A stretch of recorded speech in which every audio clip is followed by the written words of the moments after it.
The views expressed and the opinions given by the individual host and their guests do not necessarily reflect those of ParaX, its affiliates, or its sponsors. It's coming. All these voices.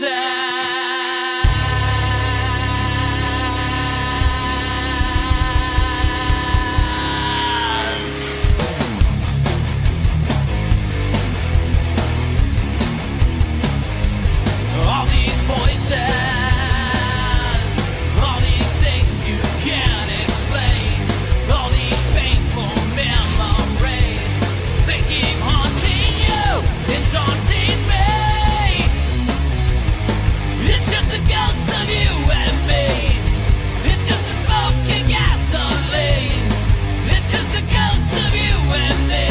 Of you and me.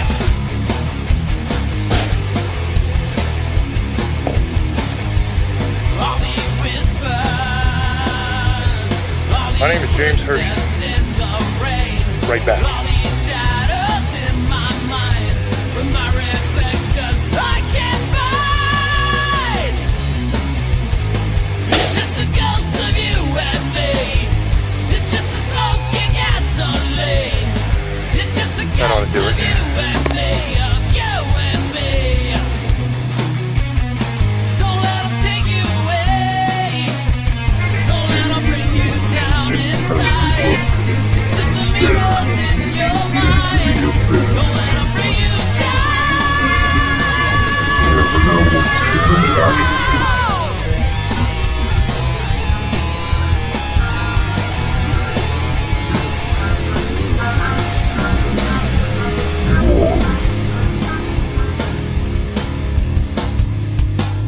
Hello, everyone, and welcome to another episode of Staring into the Abyss. I am your host, horror author James Hershey Jr., and with me, as always, my co-host, old boy James Ash. How you doing, brother? How's everybody doing tonight, brother? Thank you for introducing me, and I hope everybody's having a great night. And joining us also tonight is the founder and the lead investigator of Shadows Pit Paranormal. Everybody say hi to J.C. Scott. How you doing, brother? Hey, good evening, gentlemen. How's everything going tonight? Now, our very own old boy recently went and did an investigation with Shadows Pit at the Victorville Cemetery. So, old boy, why don't you tell everybody a little bit about that, and then JC can talk about it a little bit as well. So, a couple weeks ago, it was like 2 Saturdays ago, I have a friend who's in the group with them, and they wanted me to go. So, the last couple months I've been, I'm kind of busy. They asked me a couple months ago, and then she finally got something going 2 weeks ago, and I said, okay, I'll go. And so I went, and it was getting like around 7:38. It was getting dark, and we started going in there, and like I was saying, there was nothing going on at first because it was you could drive in and out through the cemetery, and there was people going in and out, and there were some people actually there. There was people lighting on fireworks. I guess it's for their kid or something, and they ended up bringing the cops there because it was close to 4th of July then. And by the way, happy Friday the 13th, guys. So I felt a couple things there. It was not just with us. It was there was something watching me, and I knew there was a wraith there, and they kept calling it a gargoyle, but I'm like, it's a wraith. And the spirit box ended up saying it was a wraith, and I was right because I went downstairs to this thing where there was a bell, and there's a bunch of little graves. I think there was young kids there too, and there's the soldier memorials by it too. But I knew something was there because there was a weird smell, like a rotten smell, and I could feel something watching me, and I knew it was a wraith. And it would take off, and it would come in and out, and I told JC about it, and I said something was watching me. Well, what you guys ought to know is something was telling JC to hit me in the head with a flashlight, and something was telling me to basically kick his ass too.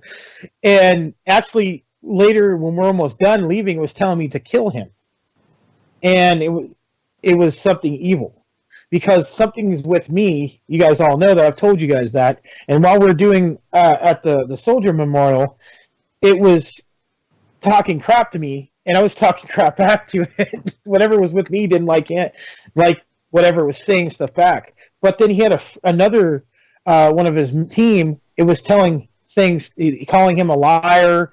It was saying all kinds of nasty things, and he even said to kill yourself. So it said other things, but I can't repeat it because we're on the show. We can't say swear words, but you can get to the point what it was saying. But I've seen shadows. I've seen the lady that sings. I didn't hear it, but I guess he picked it up later on. And because we have a bunch of recordings, and James is going to put it on the YouTube site, so you guys can watch it and listen to it, or listen to it. And it's a lot of audio and a lot of stuff we picked up. So you guys can comment and see what you think and what you hear. You can hear a lot of stuff it says. There's some stuff I can't repeat, but like hell, Satan, and kill yourself, suicide. It was naming our names. It knew all our names. And a lot of other things happened. And I felt like the whole time something was watching me. And I felt that out of the 11 people, there was a couple people that had stuff on them, and I was right. And I could feel it. That's just something I have. I could tell when somebody's bad and they're good, or they have something attached to them, and I was right. Because I could feel it. You guys, it's crazy. I could feel or something just watching me. It's not good. And something else that tells me. So I can see it. It's weird. I can see when people lie to me. I can just tell. And that's what I was getting with a couple people. Not JC. He's a cool guy. But that whole night, we had things telling us to kill each other. It was really crazy. It was really fun. It was really cool, guys. You guys got to know what you're doing, because you can't really mess around with some of this stuff. It can come back to your house. There's shadow people, wraiths, demons, evil spirits. You can name it. It can come back to get you. But I really enjoyed myself, and I did it because I've always been interested. I've done it a couple other times. I've had other experiences. I've done investigations, but this one was the funnest. And then the cop ended up coming, and he was like searching us and asking who we were, and he ended up leaving, but he was cool at the end. But that was the end of it. So we just took off and went home, and we ended up going to dinner because it was later, like 12 at night. But it was actually a pretty good experience. There's a lot of stuff I got. It was fun. And I'm going to do it again, so, But, yeah, thanks, man. And, I hope you guys enjoy what JC is going to tell you in a minute, so. First of all, I want to take the time to introduce our newest team member. We've asked Old Boy to join, and he has graciously accepted. So, welcome aboard. We look forward to working with you. Thank you, brother. Victorville Cemetery is our unofficial training ground. I like to take all my new investigators and or guests who want to tag along for these investigations to a cemetery, and the reason why is because it's believed widely in the paranormal world that cemeteries are the most haunted locations, and Victorville Cemetery never disappoints. I want to say that's probably my 50th time going to that cemetery in the last couple of years, and it's always something different. However, we always encounter the wraith creature that resides at the cemetery.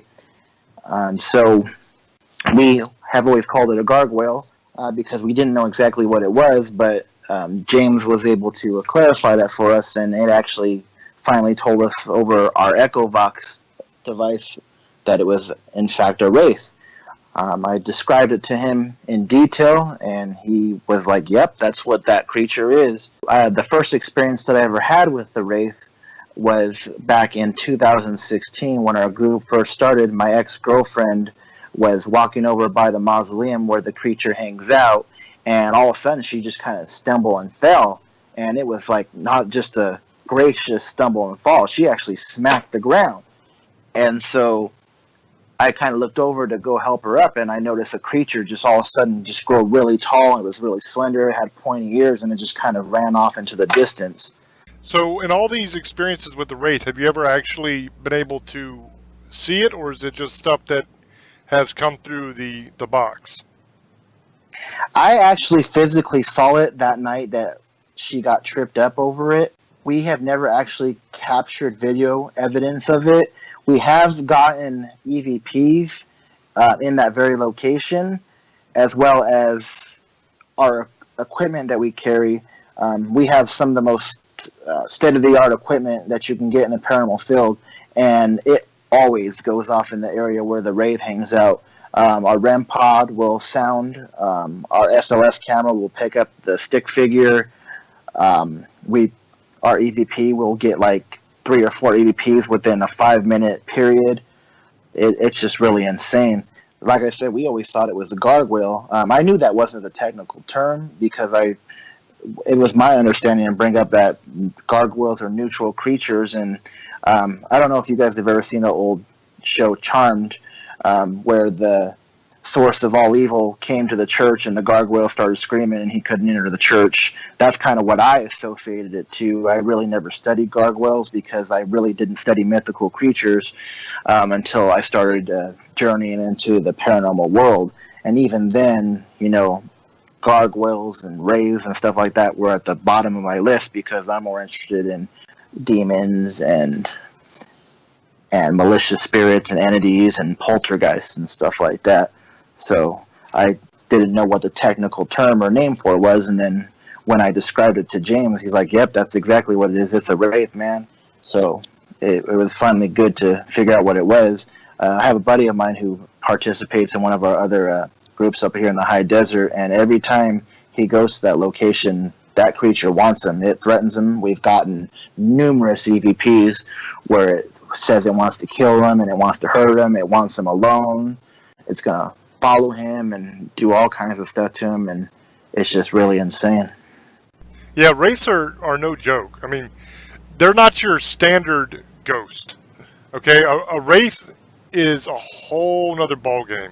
And it could have been responsible for a lot of those thoughts you guys were having and the voices telling you to kill each other and hurt each other, because a wraith can actually alter human perception. They can put thoughts into your mind. They can make you think things, make you see things. They're a very, very, very, I can't stress this enough, very dangerous creature, because they actually will feed on their victims' brains. Okay, the human brains, there's a fluid inside a pituitary gland in the brain that the wraith feeds on, and it has this really thin tube that comes out of its wrist and will actually go into the back of your head, and it'll feed off the liquid in your brain that is in your pituitary gland. They are not a joke, man. These things are dangerous as hell. That's why I was saying, have you ever actually seen the thing or had any contact with it? Because these things are mega scary. When we were standing in the location that I told Old Boy where the wraith hangs out, like he said earlier, I wanted to bash him in the head with my flashlight, and I told him that. Of course, I wasn't going to because I have self-control. I mean, of course, when those guys get into you, there's no telling what could happen, but I'm pretty strong spiritually.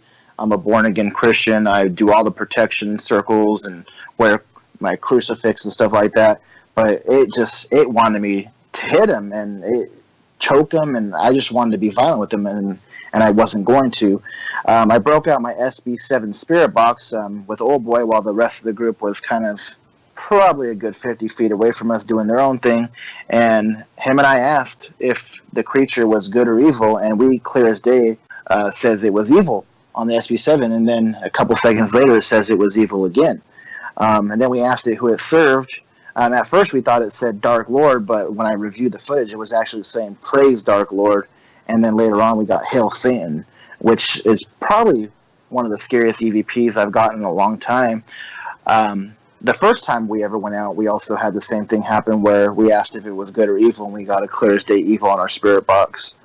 Yeah, for the audience, I'm going to be making a video for the YouTube channel that is going to have all of these EVPs in it. So you'll be able to actually click on the video, and I will put up what the researchers believe that it says, what they say it says, and then the actual audio clip, and you can listen to it to yourself to make your own mind up of what you think it might be. Yeah, and just to let everybody know, I knew because the way we went up, because how the cemetery goes, you have to go up these stairs, and it goes up all the way, and it was very peaceful where we were at. Nice wind breeze. Then you look to the left side, it's all dark, and I'm like, man, there's something there. It's a wraith. I already could tell him. I knew it was, because I can attract things like this. And like he was saying, when we did the spirit box, it was telling me to kill him.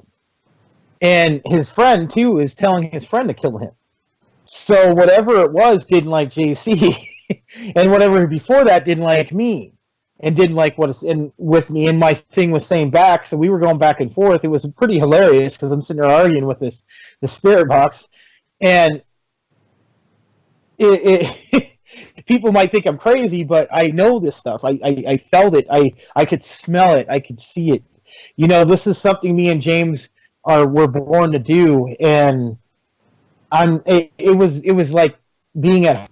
I've gone to Lucerne Valley. It's somewhere in the high desert. To this haunted place. It was a butcher's house. Me and my daughter. My daughter's attuned to this too. My daughter went there in the morning, playing around there with her friend. It didn't bother her.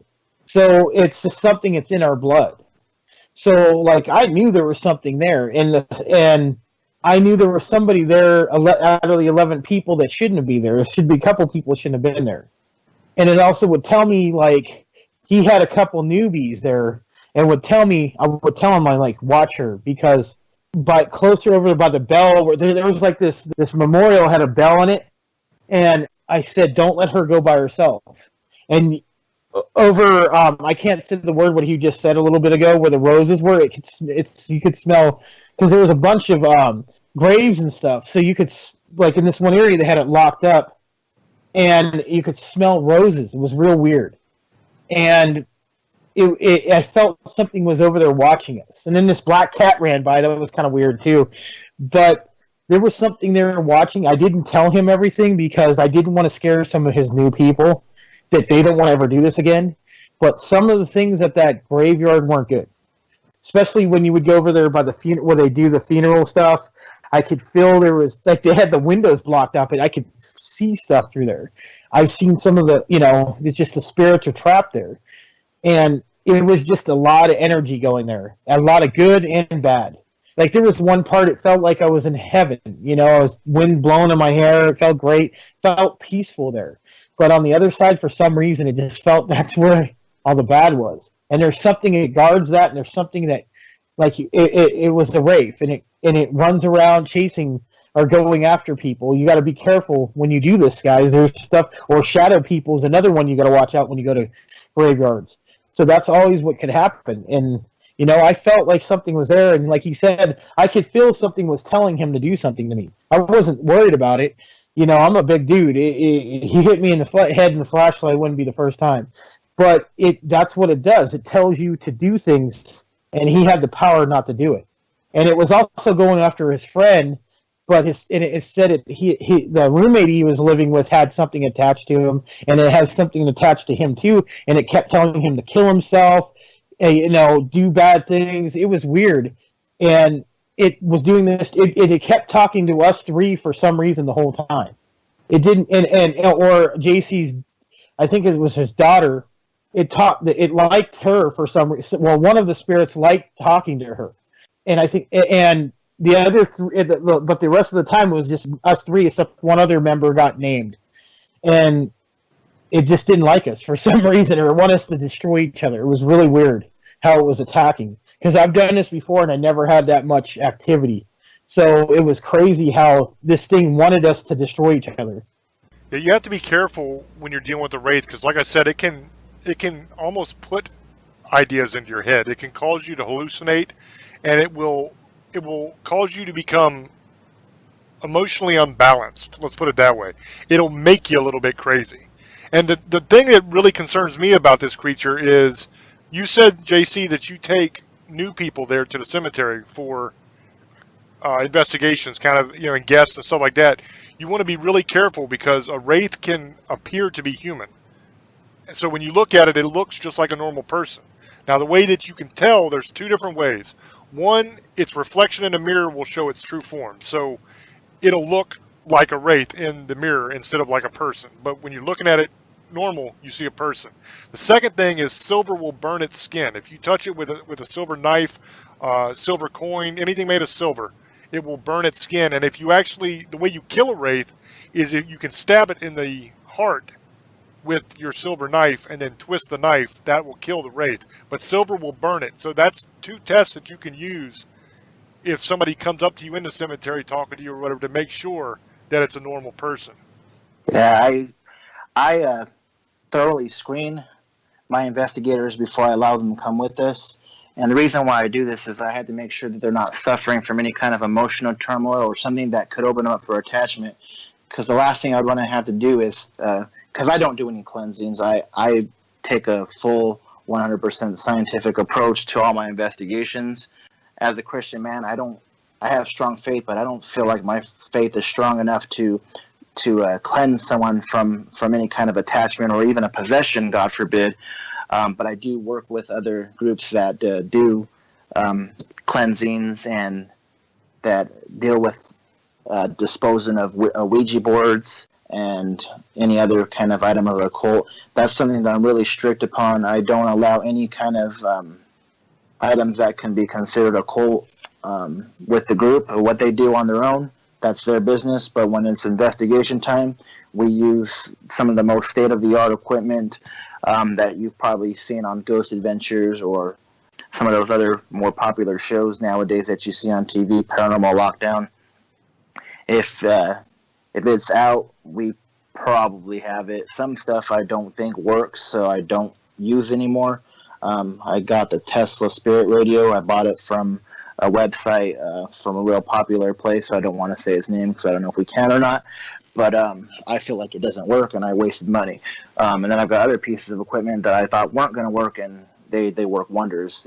They light up whenever we catch an EVP, unbeknownst to us at the time when we're reviewing our footage, or do all kinds of other crazy stuff that lets us know that we may be in the presence of an entity. Yeah, let's talk a little bit about the EVPs. For everyone listening, JC sent me a whole bunch of EVPs from that investigation. And some of them are the standard kind of EVPs that you're used to hearing, to where you know something's being said, but it's hard to kind of figure out what is being said. To me, those are the most frustrating ones. And then there was a few that were just crystal clear. My favorite EVP that he sent, and you guys can see this on the YouTube channel when I make that video soon. The spirit just says chocolate. And it was, I'm telling you, it was plain as day. And it was spooky as hell sounding too. What is your favorite EVP of the night, JC? And then what are some of your favorite EVPs and experiences you've had in other investigations? I would have to say my most favorite EVP of the night was when we asked the singing lady that we normally hear. This is a disembodied voice. Mind you, we've never caught it on any of our audio equipment. We've never caught it on camera, but we've all heard it with our ears. And just to kind of make sure that we're not crazy, we'll kind of step away from each other and we'll record on a recorder and we'll play it to each other. I'm like, yeah, that's the exact same thing I heard. And we were asking the singing lady to sing for us. She hangs out on the side of the cemetery we call the sanctuary. It's like really peaceful. All the police and firemen and military people are buried there. But it's just the most beautiful humming sound that we've ever heard. Well, I always thought it might have been a good entity until we got this last EVP where it sounded really malicious, saying, "I won't sing for you people." And at the same time that you hear the Echo Vox saying sing, you also have a disembodied female sing over it. I don't know if you caught that when you were listening to it, but that was almost like a 2-for-1.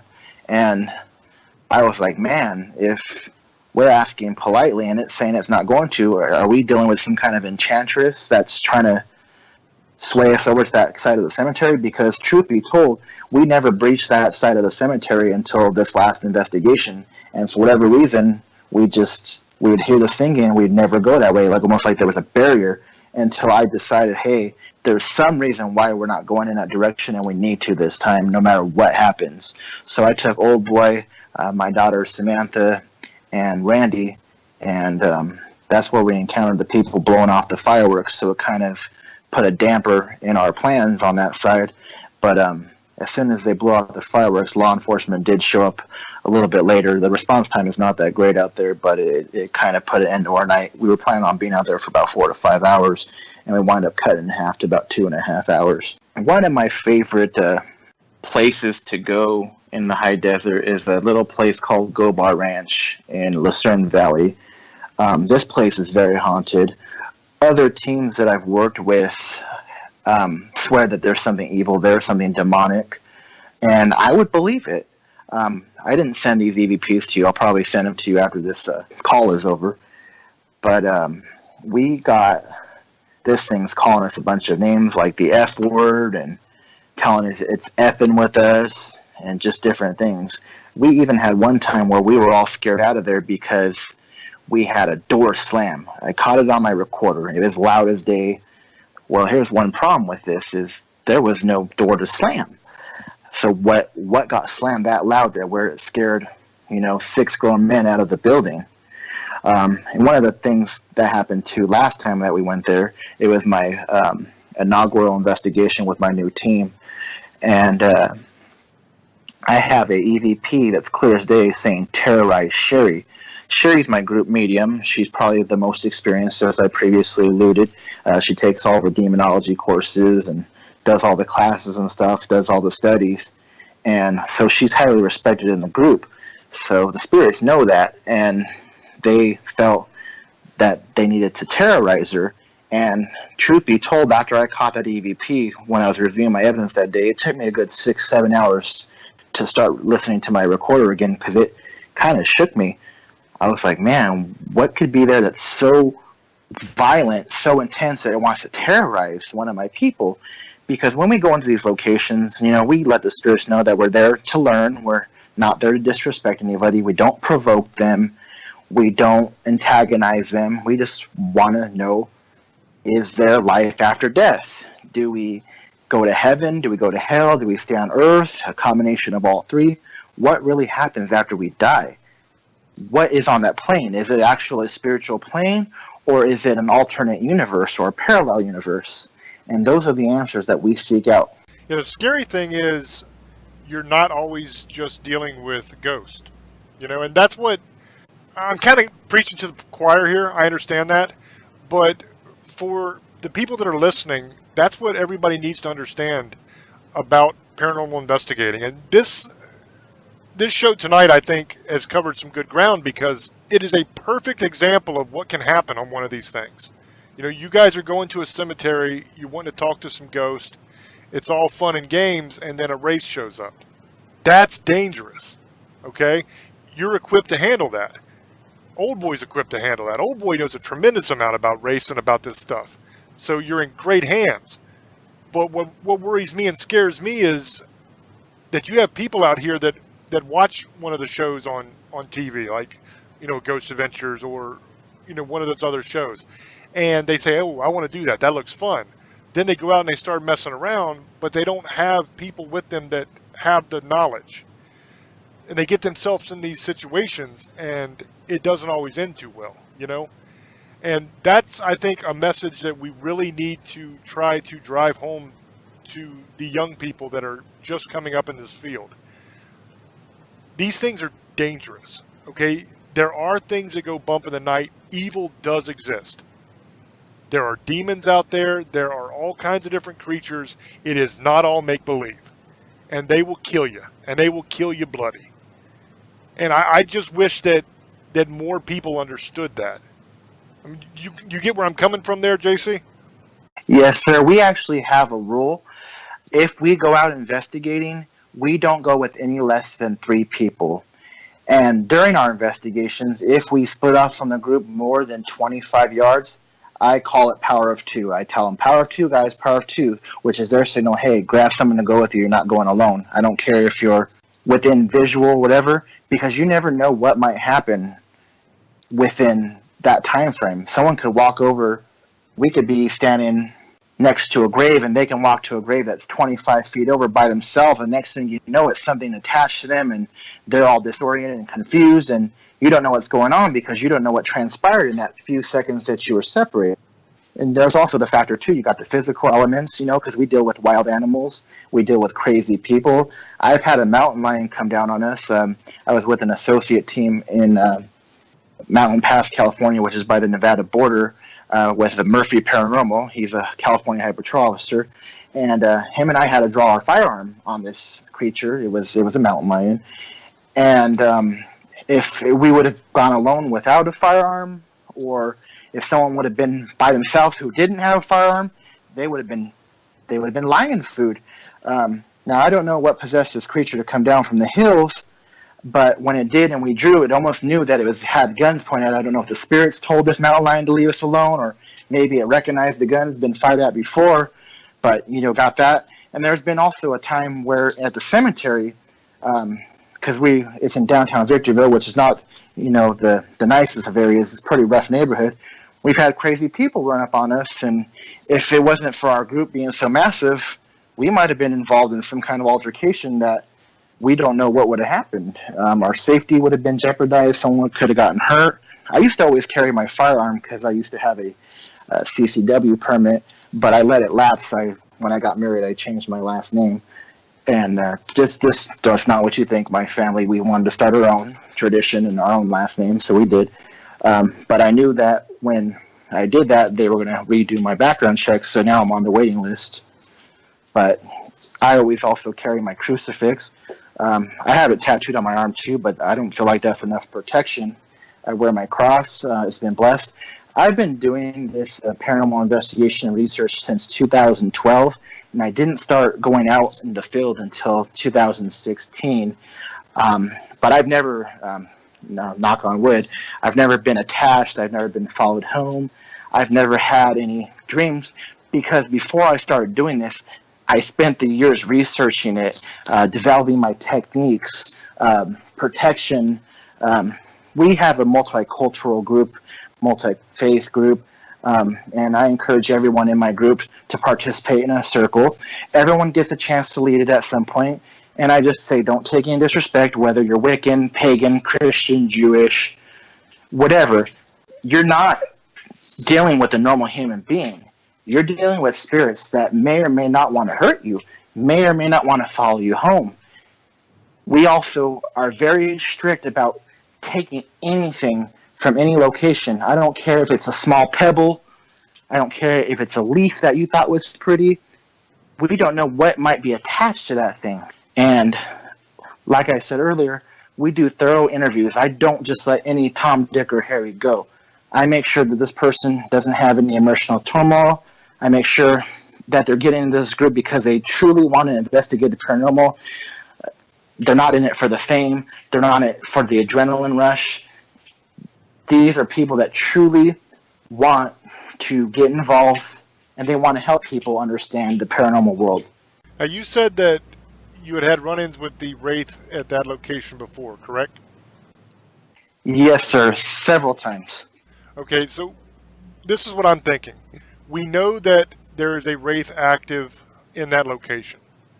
So the way I look at it, this is a great opportunity to try to capture really good evidence of this creature and try to provide a measure of proof that this thing actually exists. You see what I'm saying?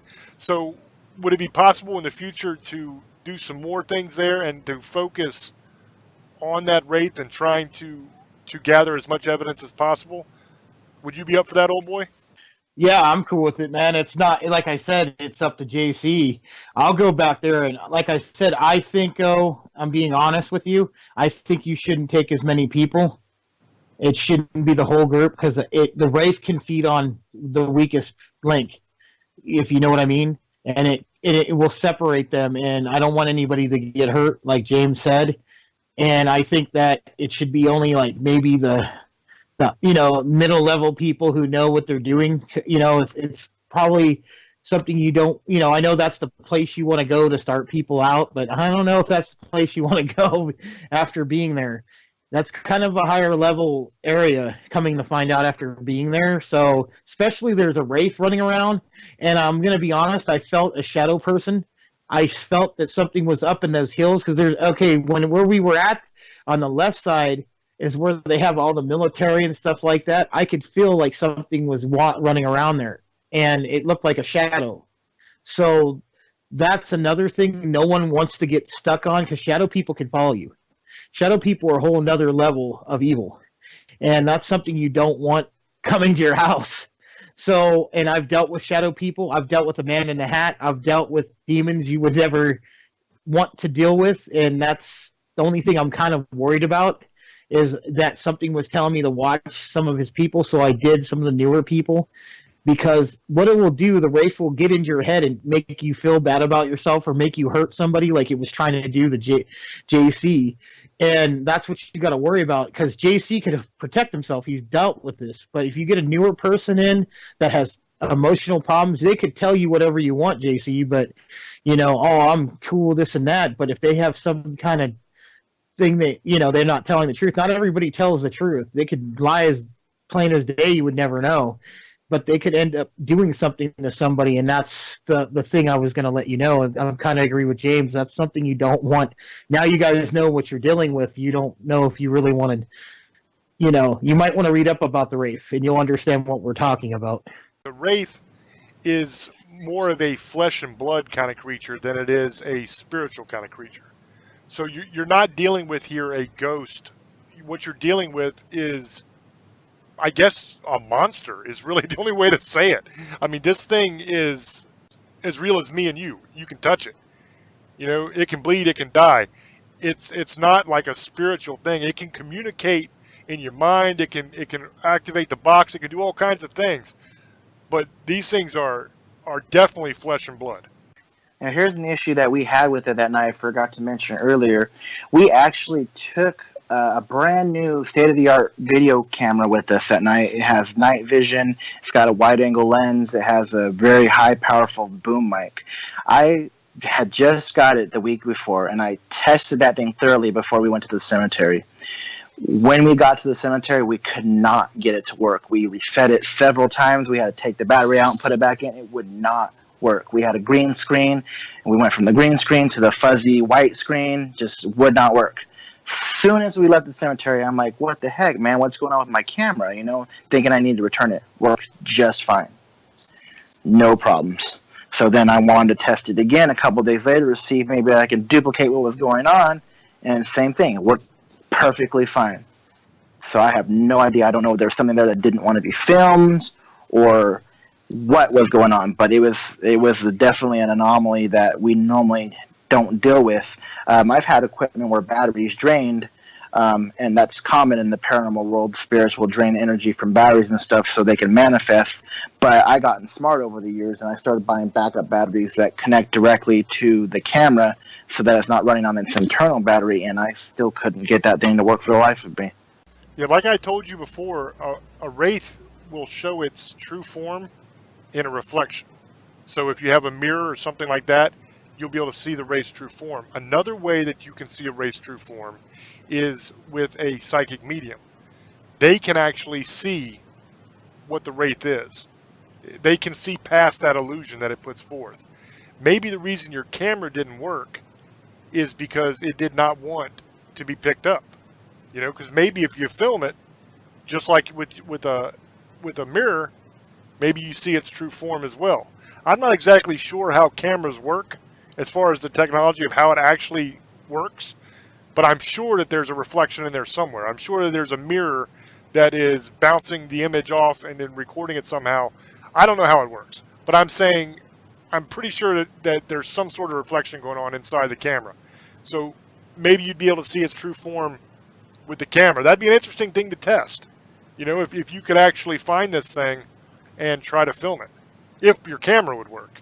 We actually, the first time we went out, I have to find it, but when we first went out as a group back in 2016, this was when I was a part of a different group that I started, but we broke away from that group because of creative differences and stuff like that. But we actually caught a creature that is a red apparition with the pointy ears, standing exactly in the same area where I say that I've seen it myself.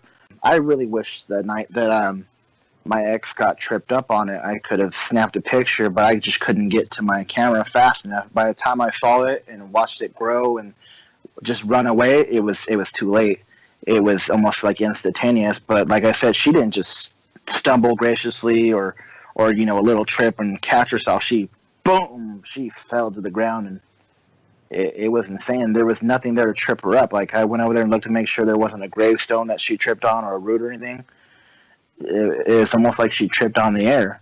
I mean, I've had situations during other investigations where I've levitated in the air for a second and fell to the ground like I was thrown on my ass. I've had places where I've gone to where the emotion was just so high, I've sat down and cried, and I don't know why I cried and what made me cry and what I was crying about. But sometimes, those spirits can really get to you. I've noticed a few times where we've felt there was something negative around us. As soon as I invoke the name of Jesus Christ, it kind of goes away. I don't know what it is between invoking Jesus' name and having the cross differs, because even with the cross on, the negative creatures still come around. They'll tug at my cross. They'll move my cross from the front of my shirt to the back of my shirt, because I can wear my cross all day and it'll stay in the same place. But whenever I go to an investigation where there's something negative, my cross will do all kinds of weird things that it doesn't do on a day-to-day basis. But as soon as you start invoking the name of Jesus Christ, things change. That's because every knee must bow to the name of Jesus Christ, brother. And that's from the Bible, but it's also very, very true. A cross is just a symbol. It's a symbol. And what it's a symbol of is the death of Jesus on that cross. So when you invoke the name of Jesus, everything has to listen. And being a believer, that's the very best thing you can do, man. You're putting on the armor of God. Because you are, make no mistake, you're doing spiritual battle.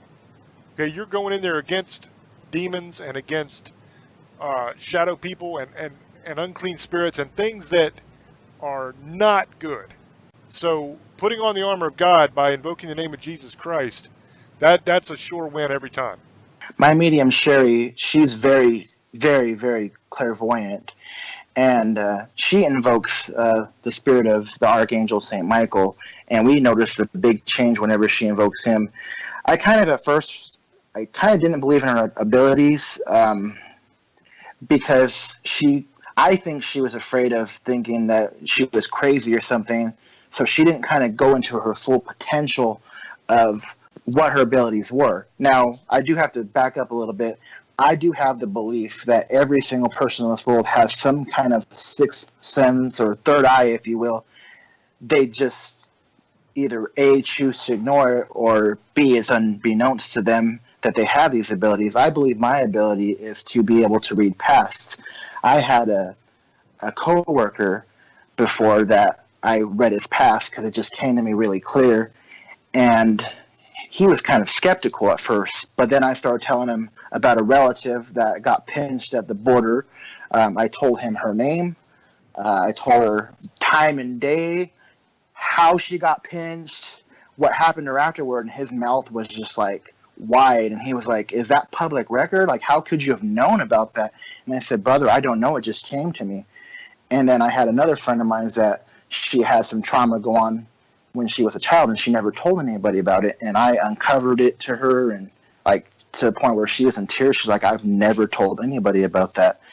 And then same thing with my medium Sherry. Like I said, I kind of was like skeptical at first because I think she was not showing us what she had because she was afraid people would think she was crazy. And then she got comfortable, it really came out. Victorville Cemetery is a big cemetery, and until recently I didn't know that I knew someone buried there. Well, the last time I was there, I tripped over a grave. So, of course, as a paranormal investigator, I take the flashlight to see, what it was I tripped over. I ran into my ex-girlfriend's dad from high school. And so I started talking to him, thinking I was going to record something on my EVP. Next thing you know, Sherry's talking to me. And she's telling me stuff that there's no way no one else could have known. Like, the first thing she says is, hi, Justin. She didn't know my name was Justin. She always thought it was JC. I don't tell people my name is Justin. I don't like to be called Justin. Only my wife can call me that. But she's like, hi, Justin, because he knew me as Justin. Is Mom cooking tonight? Well, as a high school student, the only way my girlfriend and I were able to see each other is Dad came along. So my mom would prepare dinner for him every time. And then I say, hey, so I see you have Grandpa on your grave. Who had kids? Sure as heck, she said, Brittany and Daniel. How could she have known that was their names? I never told her that story. I just stumbled upon his grave. And next thing you know, she's just giving me answers that I've never told because, of course, who talks about their ex-girlfriend from the 9th grade? So he had something to say to me, and he said what he had to say. And Sherry translated it to me. Well, you guys got to all understand something. Crosses and stuff like that isn't going to work. And actually, sometimes even if you invoke Jesus, doesn't always work either, unless you're really, really powerful with God.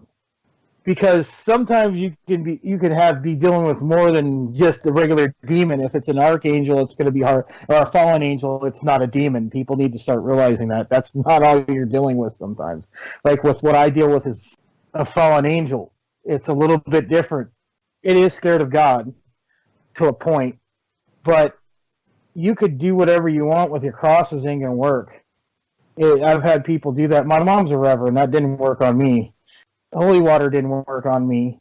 There's some things you don't want to mess with either. That they could, especially, here's something I'm going to give advice to people. If you start hearing children, they're not children. That's a demon. That's the first thing it does is come as a child or a young girl's voice.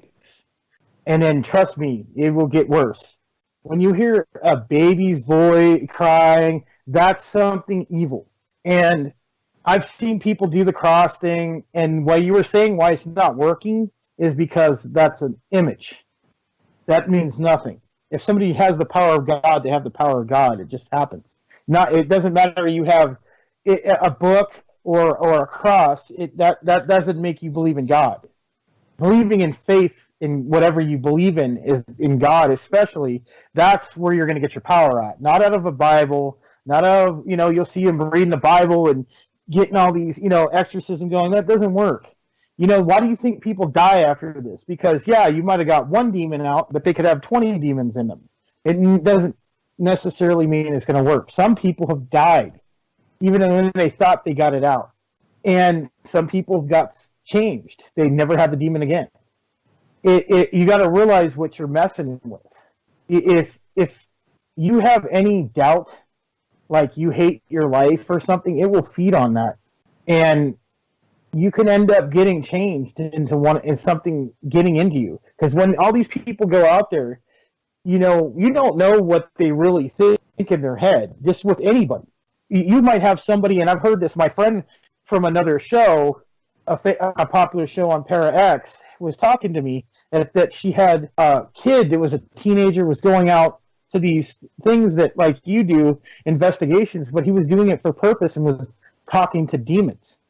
So there's another objective he had. It wasn't just, like you were saying, to get famous and money. There's another side of it. There's some people who want to get involved with this stuff, the bad part of it, and they go purposely and they conjure whatever they want, and these things go home and they don't tell you anything. See, that's something you never probably thought about. But I just had somebody talk to me about this, and she was helping this kid. And that's another thing you got to worry about, is somebody doing this for another reason, to get power. Because power, greed, that's what that's all about. You want to get certain powers to use against your enemies, curses, spells. Get friendly with the demons. You do things, the demons will do things for you. So that's another thing you guys we don't have that much time, but that's another thing you need to realize sometimes, JC, that not everybody's being honest. And if they're there to conjure up something, and it's happened because I was already talking to somebody about this, and I don't say anybody in your group's doing that, but that's another aspect everybody never thinks about. And that's another thing you need to watch.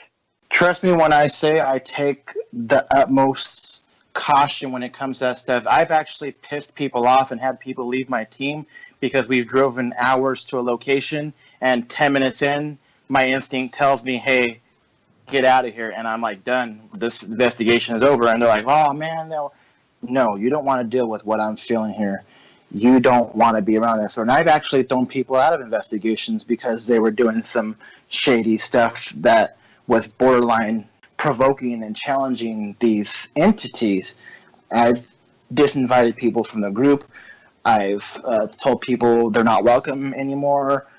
I've done all those things because we truly are messing with something that may or may not want to be discovered.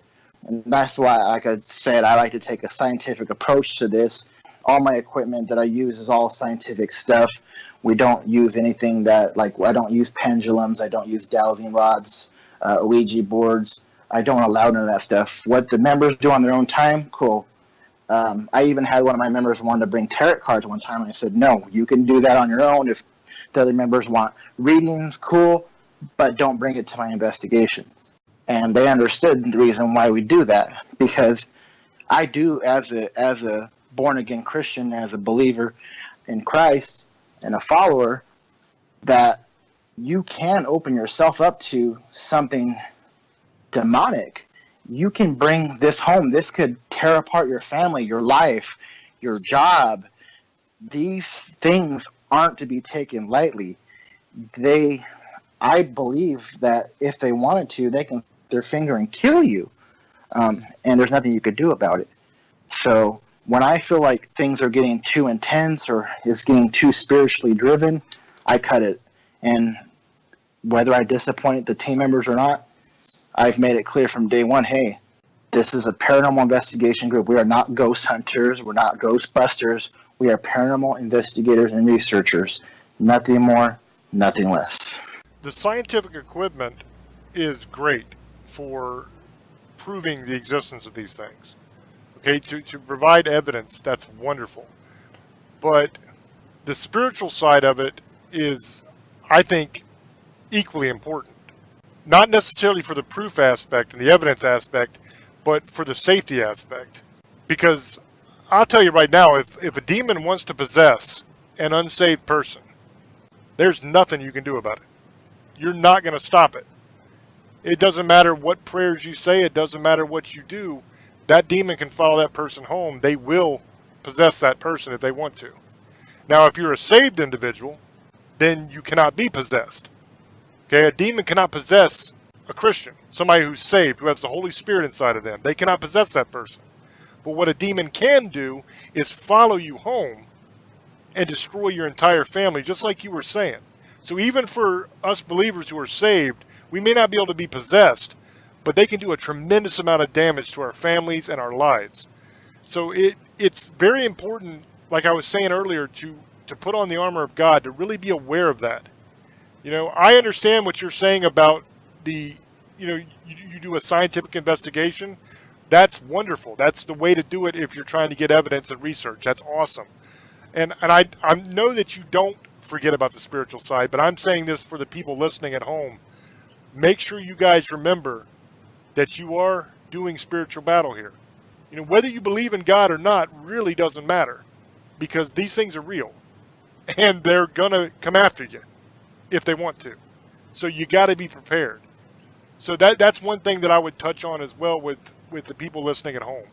We are almost out of time. So JC, would you like to do a final wrap up and any shout outs that you'd like to give? Yeah, I want to thank you guys for allowing me on the show. Yeah, people listening at home, you can't just go and decide you're going to paranormal investigate. You got to research. You got to, if you're a believer, you got to fast. You got to be mentally and spiritually and physically prepared, because they can take a toll on you. Again, thank you for allowing me on. I want to give a shout out to my team members, my wife Shalia, my daughter Samantha, my case manager Micah, Sherry, my medium, and then our associate investigators Randy, Lizzie, Jamie, and Sarah. I want to welcome again Old Boy to the team. I'd like to give props out to my associate teams, Murphy Paranormal, Calpera and Redlands, the Afterlife Researchers in Victorville. I'll also give a shout out to my old group, Legendary Paranormal, and as well Jim Beard over at Loveland Paranormal. And if you guys are interested in checking us out, hopefully James can get these links posted for you, but we're on Facebook, and we also have a website. We're at www.facebook.com/shadowspit, that's SHADOWSPIT, or www.shadowspit.org. Yeah, thank you for letting me be in your group, Shadows Pit. And we're also, Staring the Abyss is also affiliated now with the Shadows Pit. So as James is kind of a part of it too, because I'm a member, and we're helping, bring evidence to the show and his group. So we're both coexisting together. Also on top of that, but I want to thank you, JC. Thank you very much, and to your group. And I want to thank all our followers, our listeners on ParaX and the other radio affiliates. We just hit 3,000 subscribers, and actually over now on YouTube, on James Hershey's YouTube. Member, check him out, James Hershey Jr.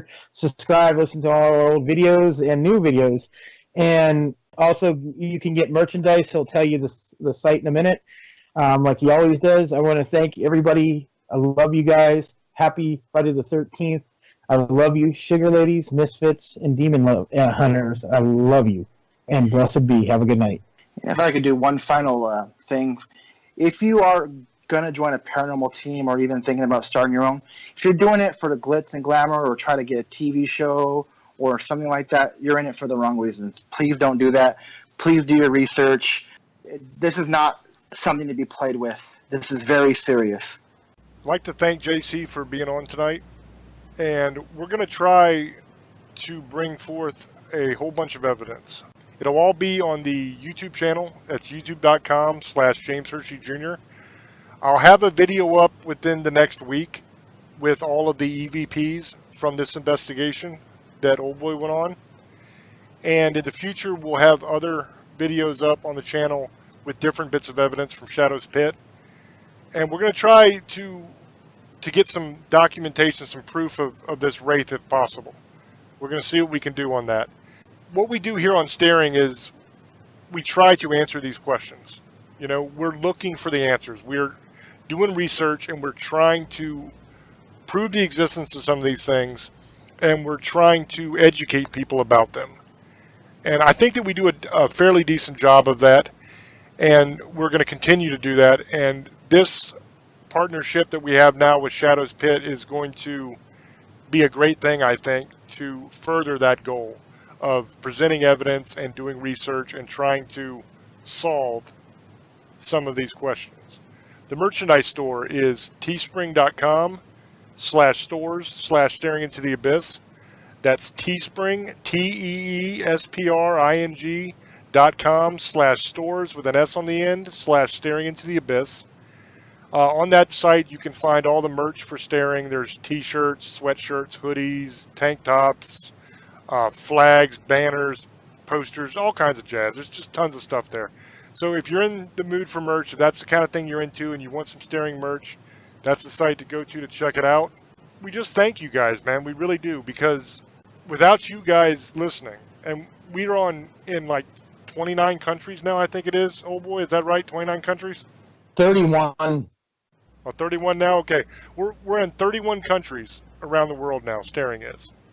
And without you guys listening, we wouldn't still be doing, well, we'd still be doing the show probably, but nobody'd be listening. So I guess, you know, that's a good thing that you guys listen, because without you, we wouldn't have the audience we wouldn't have the opportunities we have on ParaX, on all the other affiliates, to be able to do this. And this is something that is a passion for us, of trying to actually come up with these answers. So I want to thank you guys for listening. We appreciate you more than you'll ever know. And until we speak to you again, love many, trust few, and do harm to none. God loves you, and so do we. Bye-bye.